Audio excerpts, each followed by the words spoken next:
आज हम आपके लिए लेके आए हैं नारियल के जन्म की कहानी। प्राचीन काल में सत्यव्रत नाम के एक राजा राज करते थे। वह प्रतिदिन पूजा पाठ किया करते थे। उनके पास किसी भी चीज की कमी नहीं थी। वह धन दौलत से लेकर हर प्रकार की सुविधा से समृद्ध थे। हालांकि इसके बावजूद भी राजा की एक अभिलाषा थी जिसे वह पूर्ण की चाह रखते थे। दरअसल राजा सत्यव्रत को किसी प्रकार से स्वर्गलोक जाने की इच्छा थी।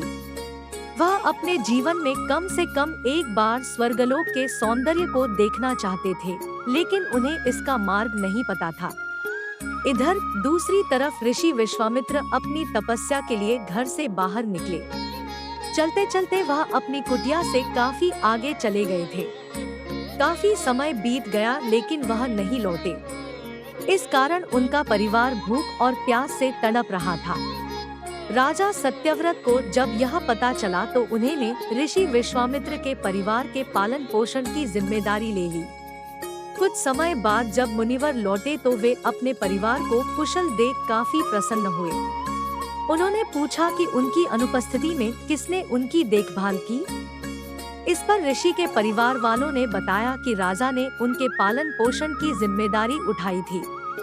यह सुनकर ऋषि विश्वामित्र तुरंत राजमहल पहुँचे और राजा से मुलाकात की। वहां पहुंचकर उन्होंने सबसे पहले महाराज को धन्यवाद कहा। इस पर राजा ने ऋषि अपनी इच्छा पूर्ण होने का आशीर्वाद मांगा। राजा की बात सुनकर ऋषि विश्वामित्र ने कहा, बोलिए महाराज, आपको क्या वरदान चाहिए। तब महाराज ने कहा, हे मुनि, मुझे एक बार स्वर्गलोक के दर्शन करने हैं। कृपया करके मुझे वहां जाने का वरदान दे। राजा की प्रार्थना सुनकर ऋषि विश्वामित्र ने एक ऐसा रास्ता बनाया जो स्वर्गलोक की ओर जाता था। यह देख राजा सत्यव्रत बहुत खुश हुए। वह तुरंत उस रास्ते पर चल पड़े और स्वर्गलोक पहुंच गए। यहाँ पहुँचते ही इंद्रदेव ने उन्हें नीचे धक्का दे दिया, जिसके कारण वो सीधे धरती पर जा गिरे। राजा ने सत्यव्रत ने तुरंत सारी घटना ऋषि विश्वामित्र बताई। राज की बात सुनकर ऋषि विश्वामित्र गुस्से से आग बबूला हो उठे।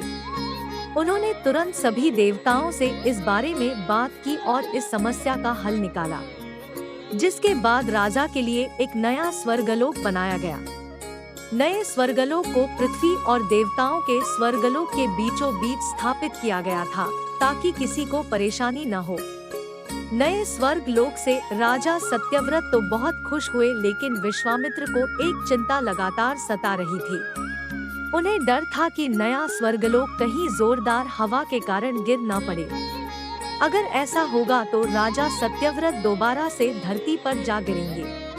काफी सोच विचार के बाद ऋषि विश्वामित्र को एक उपाय सूझा। उन्होंने नए स्वर्ग लोक के नीचे एक बहुत लंबा खंभा लगा दिया ताकि उसे सहारा मिल सके। ऐसी मान्यता है कि नए स्वर्ग लोक के नीचे लगाया गया खंभा एक विशाल पेड़ के तने के रूप में बदल गया। यही नहीं, कुछ समय पश्चात जब राजा सत्यव्रत की मृत्यु हुई तो उनका सिर एक फल में तब्दील हो गया। सभी से इस खंभे को नारियल का पेड़ कहा जाने लगा, जबकि राजा का सिर नारियल के रूप में जाना गया। यही कारण है कि नारियल का पेड़ इतना लंबा होता है।